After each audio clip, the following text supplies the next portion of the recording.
Hey everybody, welcome back to the Damage Report. I'm John Idarola. We've got some pretty big plans for today. The most important thing, let's just skip right to it. Kenny Clips is going to be back on the show later on. Ken Klippenstein is going to be joining us to break down the newly released 10 years of Bernie Sanders tax returns. The scandal finally comes to a head. We're going to figure out what we can actually divine from those tax returns a little bit later on. Also related to Bernie Sanders, we've got some updated polling coming out both nationally and out of California, the biggest state up for grabs on Super Tuesday next year, I believe March 3rd. So mark your calendars, it's going to be a pretty big day for the future of America. We've got some really interesting polling there. We've got the latest, the latest rounds of combat against Ilhan Omar being waged by Donald Trump and his lackeys in the media.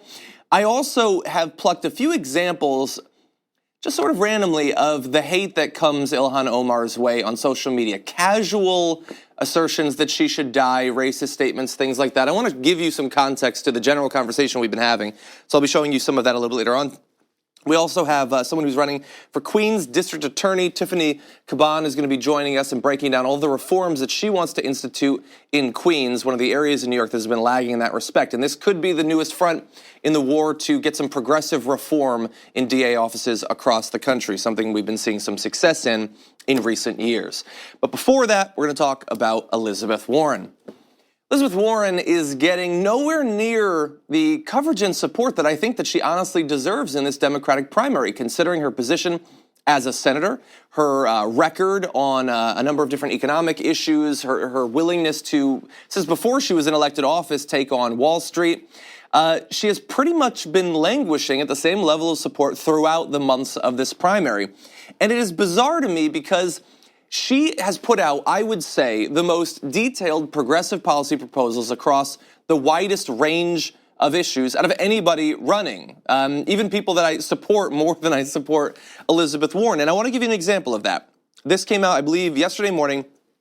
It's her plan for public lands, and it really incorporates a lot of the different, seemingly unrelated strands of the political philosophy of Elizabeth Warren, both her concern for climate change and the environment, but also her willingness to take on the rich and powerful corporations and all of that. So she put up a Medium post that I want to read a few excerpts from. She said, "On my first day as president, I will sign an executive order that says no more drilling, a total moratorium on all new fossil fuel leases, including for drilling offshore and on public lands."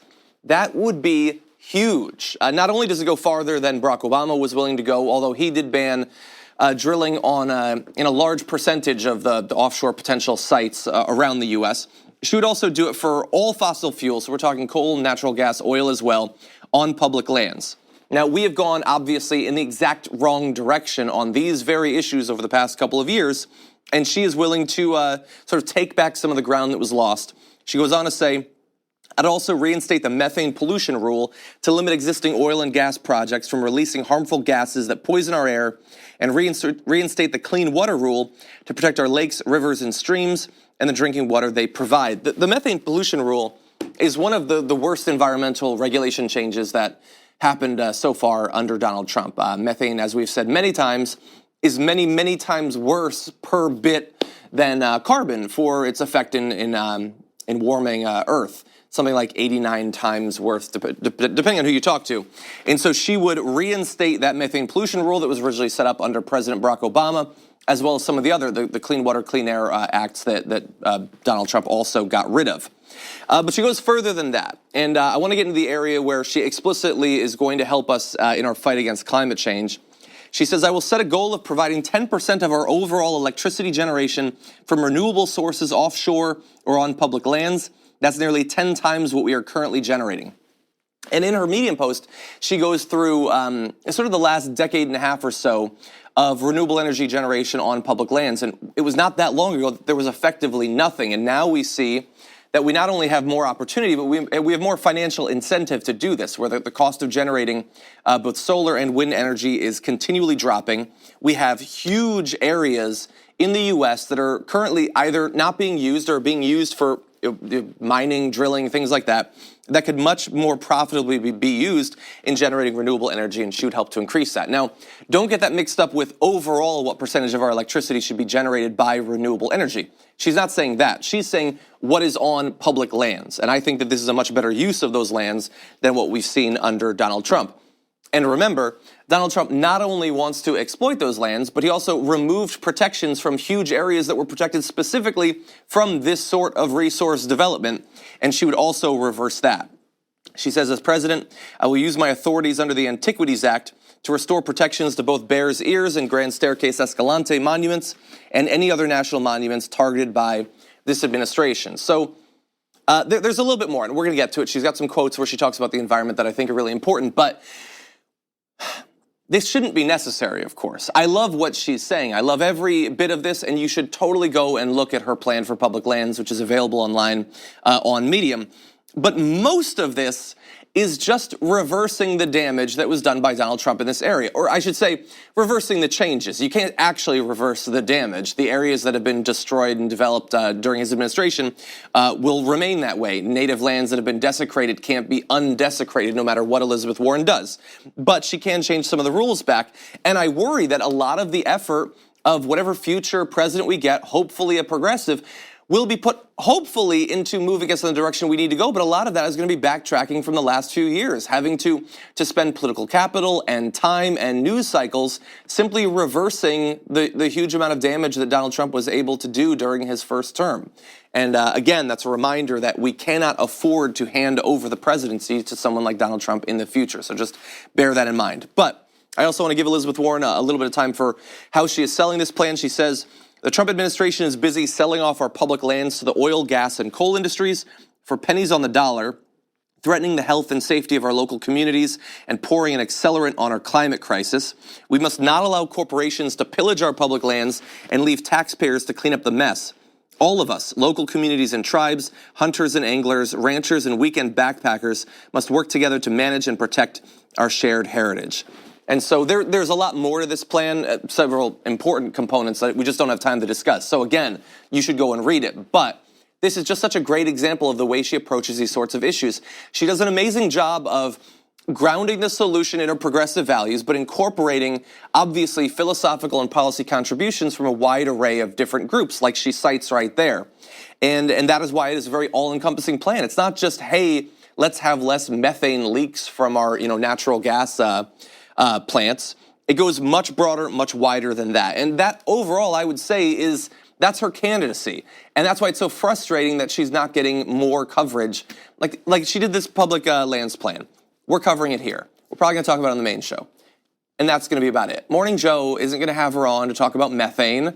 She's not going to play hardball with Chris Matthews over whether we should have, greater moratoriums on fossil fuel exploitation off our coast. It's just not the way that this election works, and that's incredibly frustrating, especially when this is just the latest plan of this sort from her. So last week, ahead of a trip to New Hampshire, she announced a new corporate tax plan targeting America's wealthiest corporations. We talked about that here on the Damage Report. During a previous trip through the South, Mrs. Warren highlighted her plan to restore affordable housing, particularly in communities previously burdened by government discrimination. She's also outlined plans that would provide universal child care, impose a new annual tax on the country's wealthiest families, and break up the biggest tech companies. She's advocated getting rid of the Electoral College, removing Confederate statues, and creating a national commission to study reparations for Black Americans. And I mean, that's like in the last 4 months. Like if you go back throughout last year, there was even more. And it is frustrating the extent to which that does so little to actually move her in the polls. I'm not saying that I'm endorsing Elizabeth Warren or anything like that. I just would like to live in a country where when people put forward bold, practical solutions to the problems that our country faces, that there would be some sort of reward for that. And so far in this primary, that is not the way that has gone.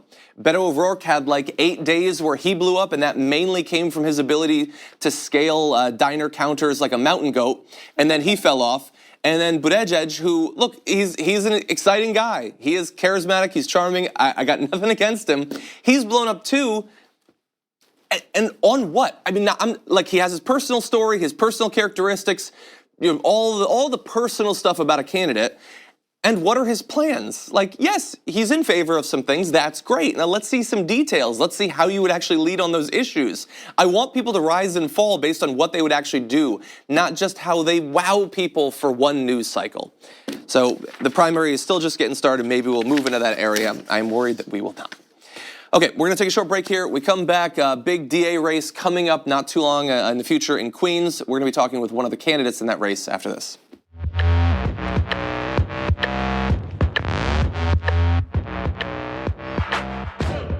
We need to talk about a relatively new show called the Republic, or UNFTR. As a Young Turks fan, you already know that the government, the media, and corporations are constantly peddling lies that serve the interests of the rich and powerful. But now there's a podcast dedicated to unraveling those lies, debunking the conventional wisdom. In each episode of the Republic, or UNFTR, the host delves into a different historical episode or topic that's generally misunderstood or purposely obfuscated by the so-called powers that be, featuring in-depth research, razor-sharp commentary, and just the right amount of vulgarity. The UNFTR podcast takes a sledgehammer to what you thought you knew about some of the nation's most sacred historical cows. But don't just take my word for it. The New York Times described UNFTR as consistently compelling and educational, aiming to challenge conventional wisdom and upend the historical narratives that were taught in school. For as the great philosopher Yoda once put it, you must unlearn what you have learned. And that's true whether you're in Jedi training or you're uprooting and exposing all the propaganda and disinformation you've been fed over the course of your lifetime. So search for UNFTR in your podcast app today and get ready to get informed, angered, and entertained all at the same time.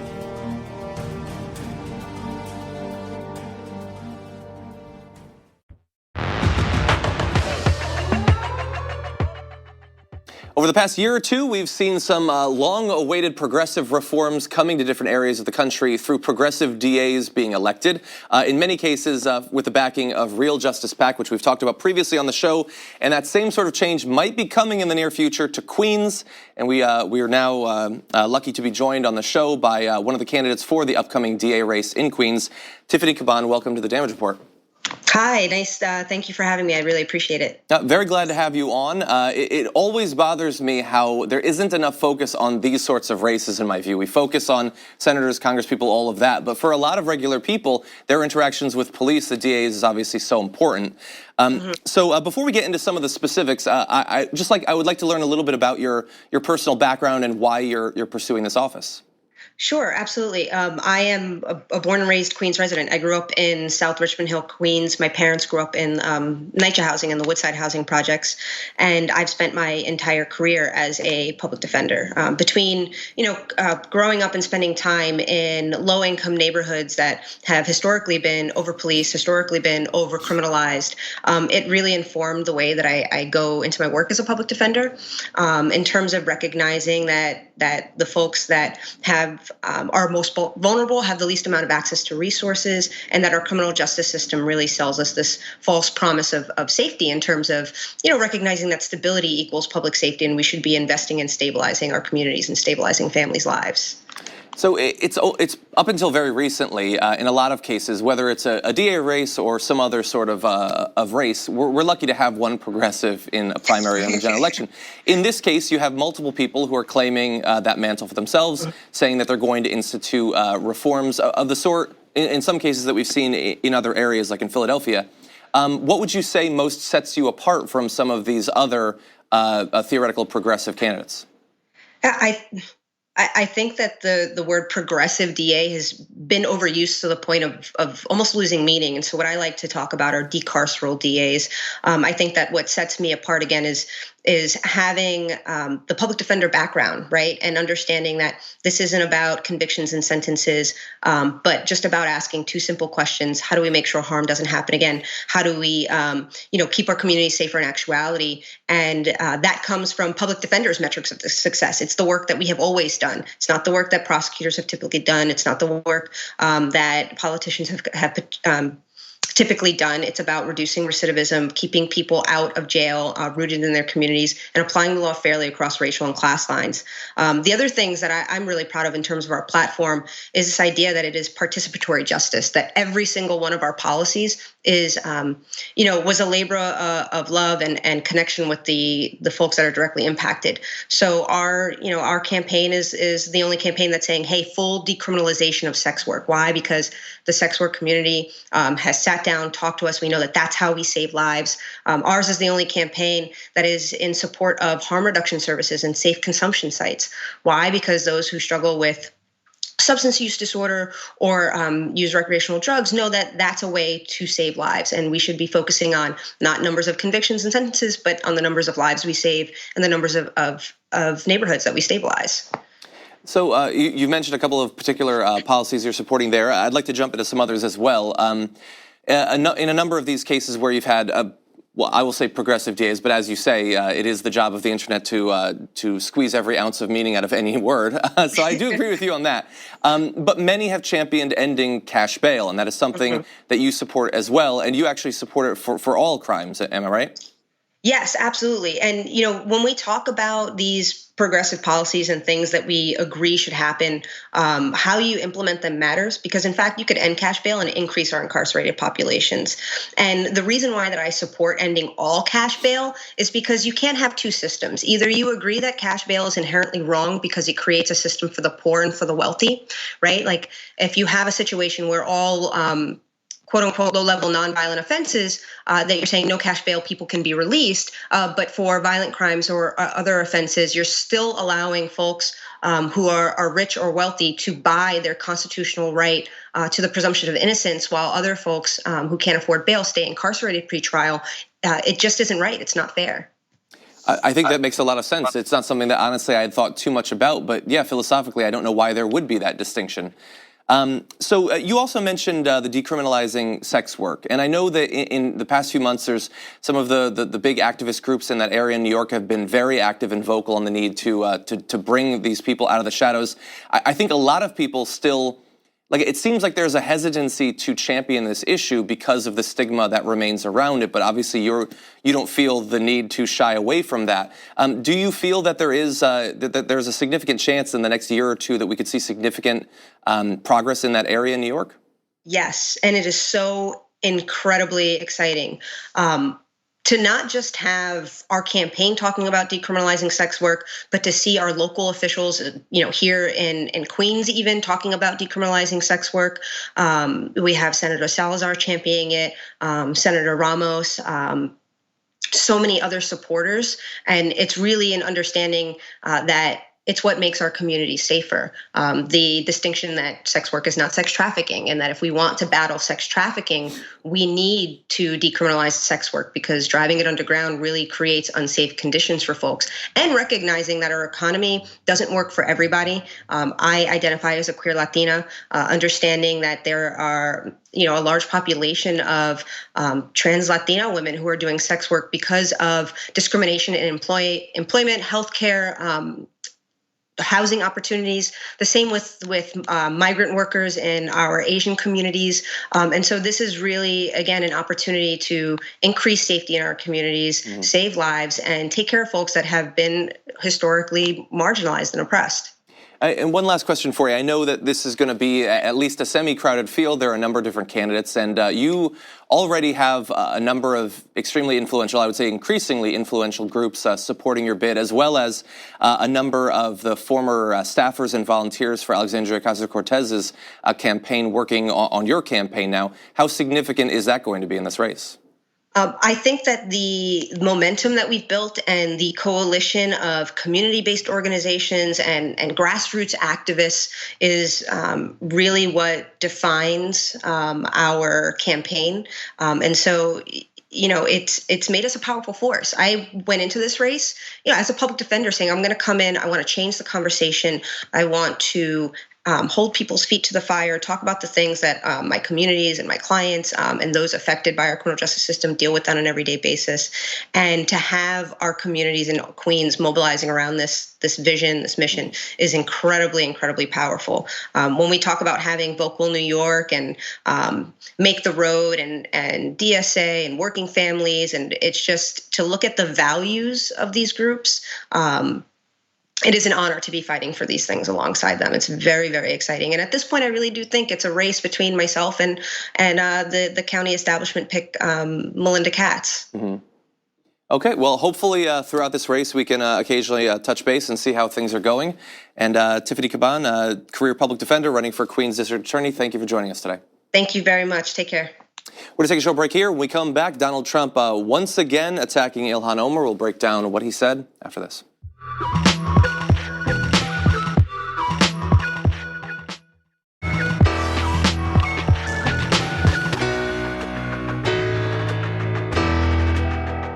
So just super fast before we jump into the news, I was on Twitter and I happened to see Kamala Harris tweeted this. Our oceans are warming, glaciers are melting, sea levels are rising, climate change is real and we must act now. That's why I support the Green New Deal. And I love that more and more candidates are on the same page, the right page on this issue. But I am so worried that when we get to the debates, there's going to be nothing about it. No, maybe one. Well, what did we get in 2016? Were there 3 questions about what I think every responsible, intelligent person agrees is the biggest threat facing our species and our civilization? And so, the public is there. Some of the politicians are starting to get there. But when it comes to actually making it a focus of the campaign, I have a feeling that MSNBC and CNN are going to completely drop the ball again. That's my worry. And I'm basing that purely off of the way that they themselves have covered that topic over the past couple of years. Anyway, with that, why don't we jump back on the news? Donald Trump knows that what he has said about Ilhan Omar, a new representative, in the video that he posted on Twitter, the ridiculous hate-mongering propaganda video that he posted last Friday, have led to new death threats against her. So, is he going to refine his message? No, of course he's not going to. And we know that because he was interviewed about this. This is KSTP TV. An interviewer asked him, Congresswoman Omar sent out a release last night saying your tweet from a couple of days ago has led to direct threats on her life. Any second thoughts about that tweet and the way it was produced and put together? And he said, no, not at all. Look, she's been very disrespectful to this country. She's been very disrespectful, frankly, to Israel. She is somebody who doesn't really understand life, real life. It's very unfortunate. She's got a way about her that's very, very bad for our country. I think she's extremely unpatriotic and extremely disrespectful to our country. So, look, even looking at that at the most basic surface level, that is insane. I get that we're trying to reason with an unreasonable person. We're looking for empathy in a person who is unfamiliar with the concept. But imagine if I said something and it led to death threats against a person. Like if I did a video critical of Tucker Carlson and people sent him death threats based on it.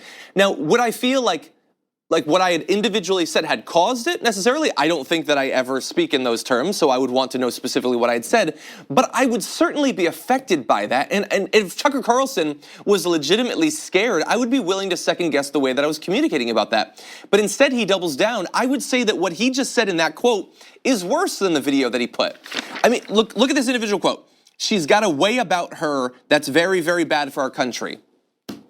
What could that mean other than, best case scenario, it's extremely Islamophobic. And he's just saying she's a Muslim. That's the way about her. It's bad for the country. That's best case scenario. I get there's worse stuff too, far more racist stuff and all that. But either way, he's saying who she is bad for our country. That is echoing the worst sort of hatred and xenophobia that his base is attacking her based on. And also, I guess we should at least mention, he didn't even condemn the death threats there. It's not like, I don't feel like I caused it. I'm not going to change my message, but I certainly don't, I'm not okay with anyone sending death threats. He moves right past it. He doesn't care at all about the possibility. Would you be shocked if the news broke that she'd been shot right now? If I refreshed my Twitter and Congresswoman Ilhan Omar has been rushed to the hospital, she suffered gunshot wounds while she was walking between her car and a Capitol building. Would you honestly be shocked if that news broke today?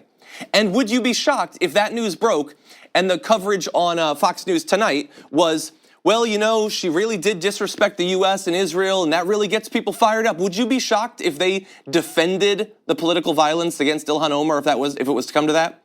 And what do you think that Trump would say after she was shot, if she ever was shot? I think you know. I think you know. And to some extent, it's not hypothetical. We have Fox News last night, again, after days of death threats against Ilhan Omar. Sean Hannity had Bernard Kerik on, who said, she is infatuated with Al-Qaeda, with Hamas, Hezbollah. You can't support and defend terrorist groups and organizations and terrorists. She wrote a letter to a sitting federal judge calling for the leniency of a convicted terrorist. You can't do that and be a member of Congress. I personally think she should be removed from Congress. She should be voted out for sure, but she shouldn't be on the Foreign Relations Committee. He's saying she supports terrorists. She's a Muslim living in America, so she supports terrorists. She's a Muslim woman who speaks, very confidently and powerfully on the issues that she cares about, and so she draws this sort of negative attention. If you're a woman of color, if you're a Muslim in our country, you are supportive of terrorist groups. You're infatuated with Al-Qaeda. Who is infatuated with Al-Qaeda? Honestly, there's a lot of politicians that I personally despise in this country. I would never say that they're infatuated with an out-and-out terrorist group. But they have him on Sean Hannity. By the way, it doesn't matter. Bernard Kerik is a nobody. I personally don't care. But he's on to discuss what she said that they say is too disrespectful of 9/11, that she made light of that terror attack on 9/11. Do you want to know who Bernard Kerik is? So after 9/11, a number of apartments were set up for people who were involved in the cleanup after 9/11. So apartments in the area that could be used for people who were working in that area cleaning up after 9/11. When the cleanup had progressed to sort of after the initial period, he requested the use of one of those apartments. And do you know what he did with that? There are credible allegations that he conducted multiple extramarital affairs in an apartment that was set aside for first responders and people conducting cleanup after 9/11.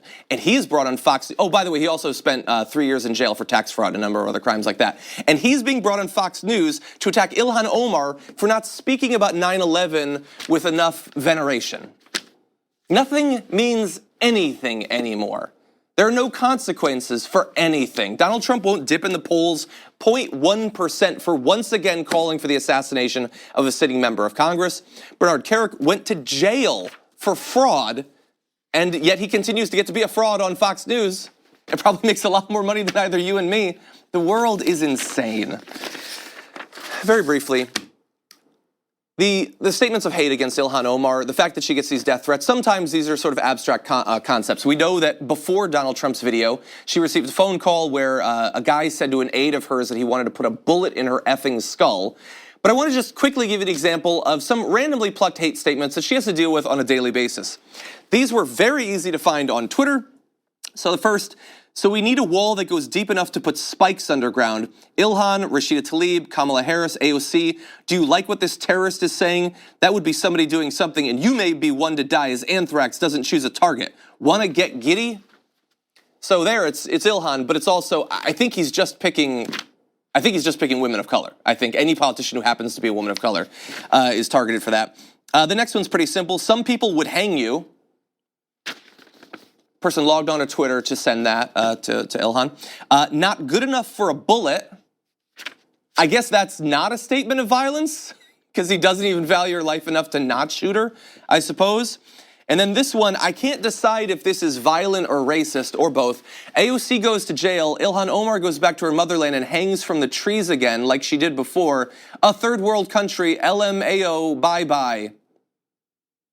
As I read these, more were sent. To Ilhan Omar, to Rashida Tlaib, Kamala Harris, AOC, all of them. That's just their day-to-day lives. This is what we have in our country. And what they have is hatred in their heart. They had that before Twitter. They had that before they knew who any of these people were. But what they need are targets designated for them.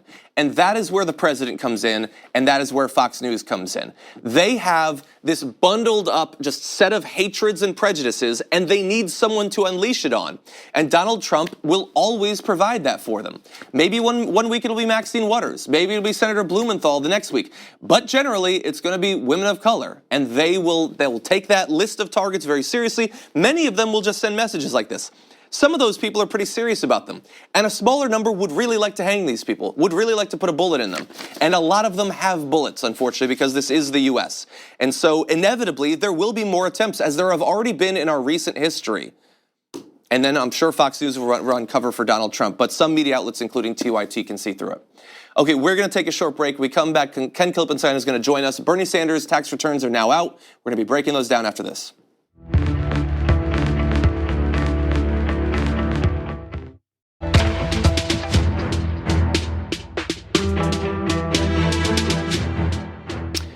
As this primary has heated up, Bernie Sanders received a lot of criticism for not previously disclosing his tax returns as other candidates had. Now, bear in mind, he has every year released financial disclosures as a member of the Senate, but people wanted to see the tax returns, and it is a sensitive topic considering Donald Trump's behavior. So, rejoice, they're out. He has released 10 years of tax returns as of yesterday, and so now we can dig in and find out what it was that he was hiding all along.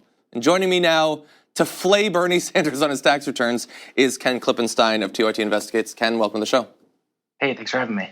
Great to have you here. So we've got the tax returns. We've had a chance to look them over. First impressions of his tax returns. What did you think? It seems like kind of a nothing burger. I do think he probably should have released the tax returns sooner, if only to quash all the questions that arose because of the delay. But what they found was that he made about $200,000 to $300,000 for every year up until the 2016 campaign, and that's a level of income that certainly is privileged. I don't want to suggest that it's not, but that's something that any doctor or lawyer or many individuals in the professional class make. So it doesn't seem that surprising to me. Yeah, look, I probably should have checked. I don't recall offhand what a senator makes, but I believe representatives make at least $140,000 a year. I'm assuming senators make somewhat more. So that doesn't necessarily stand out as too crazy. Did you notice anything in there that could potentially damage him, that could potentially explain why he didn't want to release the tax returns earlier? No, I didn't. It's still not clear to me why he waited as long as he did. I would guess that he's got a few things on his plate right now. Mm-hmm. But the way that it was framed seemed a little disingenuous to me. There was a headline in the New York Times. I'm going to pull up my thing here to see it, and it was Bernie Sanders releases his tax returns. He's in the 1%. Yeah, and it's like, oh, got him. Which is, I think, the more important question is, what does he get? What are his policies going to do to people in the 1%? He said very clearly for years now, tax me more. I don't want to, be in this situation where I'm in a, privileged class of people. So I think that policy position is more important than where he stands individually. But make it that way you will. Yeah, and I want to go back to my intro. Obviously, I'm being a little bit flippant about this. I do care about disclosure because, Donald Trump refused to give out his tax returns. And I was personally getting annoyed with Bernie that he wasn't releasing it, even though I knew that there wasn't going to be anything crazy. I would say the most damaging thing, I guess, is that like the vast majority of candidates who have released their taxes, they don't give as much in charitable giving as you would imagine. Now, he dedicated the proceeds of an entire book to charity, which is not included in the numbers in his tax returns. But I saw that I think Beto released his taxes yesterday, and he gave, I think it was 0.3% to charity. Don't quote me on that. Maybe that would stand out, but it seems like most of them give a relatively small percentage. So I'm not sure that that's going to have any traction either. Right, and even accounting for his income now, he's by no means, at the front of the pack among 2020 hopefuls. You've got, I think, if I remember right, it was Kamala and Biden, and also You're talking about in terms of income? Yeah. Yeah, I was looking at it today, and even Elizabeth Warren made more money than he did. Right. I'm not sure exactly how. I'm imagining for most of them it probably is books, but it could be investments or something like that too. Right. So I wanted to ask you, you sort of mentioned this. One of the things that makes me think that I'm taking crazy pills, which are one of the only pills that I'm not willingly taking right now, is that, like the headline that you just showed me, and I saw Vox was like, Bernie Sanders is a millionaire. he still wants to raise your taxes. And they seem to think that they've identified a hypocrisy when his messaging is exactly the same. Before he was a millionaire, after he's a millionaire, he still wants to raise taxes on millionaires. I see that as a strength. Am I insane? Well, there's this obsession in the culture, I think, with looking at the individual as opposed to what is the collective policy that we're going to adopt that's going to, be effectuated on everyone. You see this again and again. Take, for instance, environmental stuff. How much debate is there about what EPA policy should be on, all of industry and what they're dumping into the water versus how much debate is there about, are we buying something with plastic in it or not enough or too much plastic, or do we buy? And when you emphasize the individual in consumption, that's like a micro level thing. I don't mean to suggest that it's nothing, but that's not going to have the same. I mean, is that going to change fundamentally the economic system that we have here today if Bernie made, 700,000 less in 1 year, or if he gave away every penny of that? I don't think that it would have anywhere near the effect that just, levying, a wealth tax across the board. I mean, that's not, you can't fund a country or fundamentally change a country, changing one individual's income or consumer choices. Even though we should acknowledge that he is willing to change his income level by raising his own taxes. Right. It's similar to the arguments that let's not talk about, whether we should have more or less fracking. Let's talk about whether you personally flew on a commercial jet. Right. Anyway, I wanted to ask you one other related question. Last night, Bernie Sanders had his town hall, and it seemed to go pretty well for him. The reaction side of the room was quite positive. It generated some viral moments. And I noticed that Donald Trump, who doesn't normally talk about Bernie Sanders, actually tweeted about Bernie Sanders this morning, calling him Crazy Bernie and referring to Fox News and him as we. And so what do you think that Donald Trump is thinking about in the aftermath of that town hall with Bernie Sanders? I think he's shook. I think he saw, if you watch, the audience was wrapped, and there was a lot of criticism of Senator Sanders for going on the channel. I think not unreasonably expecting that this would be a net win for the right wing, or else why would they have him on? But what I saw didn't comport with that at all. He talked about economic issues that seemed broadly popular among the audience. People were literally cheering when he mentioned. Or when the questioner, Brett Baer, asked about Medicare for all, he said, how many of you have private care? How many of you, would be open to Medicare? Just the crowd erupted, and it was surreal. I'd never seen anything like that on any sort of right-wing news. But, that fits the polling. Half of Republicans, people that call themselves Republicans support are open to Medicare for all. So I do think that there's a lot of kind of disingenuous framing around what it means to be a, Republican or Democrat. Yeah. I think Trump wisely is nervous about it and is trying to signal to the network, don't do this again. Maybe. Yeah, although I do think he's been quite good at labeling people. Like, people loved Crooked Hillary, low energy Jeb and stuff like that. I don't know if Crazy Bernie has the same, it doesn't have the bite of some of these others. But the hair, though. The hair sells it. That's true. Yeah, I think the that policies are eminently reasonable. They are. If you look at polling and people's attitudes on them. Exactly, and hopefully people do that. Ken, as always, thank you for joining us. Always appreciate having you on. Thanks a lot, man. We're going to take a short break here. When we come back, AOC was recently on the Skullduggery podcast, and the topic of impeachment came up. We'll see what she had to say about that after this.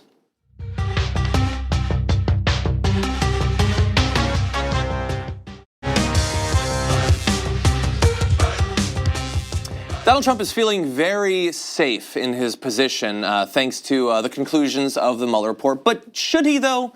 I think there are two reasons why he should not. One is that we still haven't seen the Mueller report. That was a trick opening, okay? We saw the Barr memo. That's it. We still don't know what's in the Mueller report, so don't listen to people in suits like me pretending that we know what's in it. It's going to come out on Thursday, and maybe we'll know then, but maybe not, because it's going to be redacted heavily.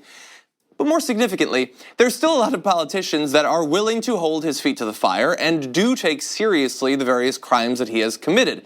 AOC is one of those people, and she was on the Skullduggery podcast with Michael Isikoff, and the question of impeachment came up, and here's what she had to say in response to a question about him advising border officers not to follow court orders on migrants. This is largely a question for our leadership.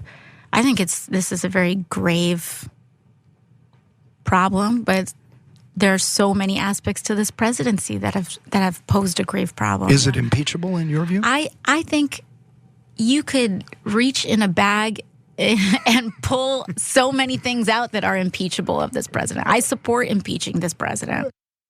Okay, and immediately after that, she was asked to reach into that bag and begin pulling things out. So let's see her top 3 reasons why she thinks Donald Trump should still face impeachment charges. I think number 1 is emoluments. I think it's always been emoluments. I think it's always been about that for me. 2 and 3? 2 and 3. I think 2 would be tax fraud. And number 3, number 3, if there's an investigation on this, I think this is pretty potent. And this that she's referring to there is the reports that he told Border Patrol officers to not follow the law or follow court orders. If more and more of that starts coming out, perhaps we will see an investigation around it. Now, that's not to say that Donald Trump doesn't have defenses against these various charges. The DOJ recently said that Trump hotels are immune from concerns about the emoluments clause because they totally have the constitutional authority to do that. Psych. No, they can't. What are you talking about? You can't just say that one business is immune because obviously he's violating that clause in it. We know that foreign governments have been purchasing up blocks of apartments in there to curry favor with Donald Trump. You can't just say that hotels and tapas bars, they're immune. Like, you don't get to determine that. The Constitution is the Constitution. But I think she's so right that there are a number of different areas that we need to continue to investigate, not just because it might lead to Donald Trump's justifiable impeachment, but also because it's in the best interest of the American people to know what's actually going on. If he is telling Border Patrol officers or perhaps government officials in other areas not to follow court orders, we do need to know about that. That is an incredibly dangerous precedent to set and could be incredibly dangerous in terms of its consequences in any one area. And so I'm glad that there are people like AOC who are in a position to continue these investigations and to continue to hold him accountable for what he's saying and doing. That said, I want to jump into one other topic really quick. We don't like to spend a lot of time just yet on primary polling in this Democratic primary because it is so early, but when big things change, I do think it's worth spending a little bit of time on. And what was interesting yesterday was the first national poll was released that had a switch up in who was polling at number 1. Up until this point, it's been Joe Biden, Joe Biden, Joe Biden, despite the fact that Joe Biden isn't even in the race yet. But not yesterday. There was an Emerson poll which has Bernie Sanders leading Joe Biden, jumping up to a 5-point lead over him. I don't know what is to explain for that, except perhaps there's increasing, fatigue with Joe Biden, which is hard to deal with considering that he's not even in the race to try to stimulate some new enthusiasm. But maybe we'll see him jump up again once he enters it. It's also possible that weeks of talk about, what some perceive to be his really inappropriate behavior towards people, especially women, might be taking a toll. We hadn't seen that in the immediate aftermath, but it might be starting to add up now. But anyway, certainly noteworthy that for the first time we've seen him take the lead. Actually, can we put up that for one more second? Because you also see a gigantic change in Pete Buttigieg's polling, going up to 9%. He's now in third over Beto O'Rourke. He was at like 1% a month ago, maybe 3%. I think he was at 1% 2 months ago. But in any event, he's got perhaps the biggest sort of percentage jump right there, jumping past people like Elizabeth Warren, Kamala Harris, and Beto O'Rourke, one of the most skillful, as we pointed out, mountain goats in the race. Now, also interesting, what if Joe Biden doesn't run? Because again, I think you need to be reminded he's not running yet. If he decides not to run, it looks like Bernie Sanders will be the early beneficiary because 31% of Biden's voters would pick Bernie as their second choice. Buttigieg gets second most at 17%, and Beto O'Rourke is third at 13%. And so that actually follows with the second, third, and fourth place people in the race right now. But if he decides not to run, that actually gives Bernie Sanders a pretty significant lead over the next choice in that particular case. Now, this isn't all of the polls recently. There was another one in, it was Morning Consult had Biden still up. And the thing is, the data is being gathered for both of these simultaneously, so I don't understand. Maybe it's a question wording thing. But let's go to, we've got Change Research as well. Another poll, this one has Bernie up by 1 over Joe Biden. But what's interesting about this is 2 things. One, that Bernie, Joe, and Kamala are right neck and neck, just a couple points away from each other. What's also interesting is that this is not a national poll. This is California specifically. And there's not enough talk yet about how significant it's going to be. You've got, starting I think on February 3rd, you have Iowa, and then a couple days later, you have New Hampshire. Within a month of that first primary and caucus session, though, that first week, you have Super Tuesday. And Super Tuesday was always incredibly important for determining who would be the Democratic nominee. And it's going to be even more important this time because California is on Super Tuesday now. You don't have to wait 4 months or so to find out how the biggest and one of the most progressive states will end up voting. It's 1 month in. And it's probably the single best chance that Kamala Harris has because, of course, she's a senator from this state. She's very popular in the state. You see that reflected in the poll that we just looked at. She's just 3 points down on the front runner. There you're seeing, so that's if you don't include Joe Biden. She's just 1 point down on Bernie Sanders there. And that's a huge amount of delegates that will theoretically be divvied out from California. Now, I'm gonna remind people of this over and over. It's proportional allocation of delegates. So if Bernie Sanders gets 28% of the vote and Kamala Harris gets 27%, Bernie doesn't win in a landslide. He gets a little bit more than Kamala Harris. So bear that in mind. If people choose to stay in this race, this could be a long one. This could really be a long primary season, but we, of course, will be following it. Okay, thank you, everybody, for watching the show. We've got big plans for the rest of the week, great guests coming up, and lots of news to cover, so we will see you tomorrow morning.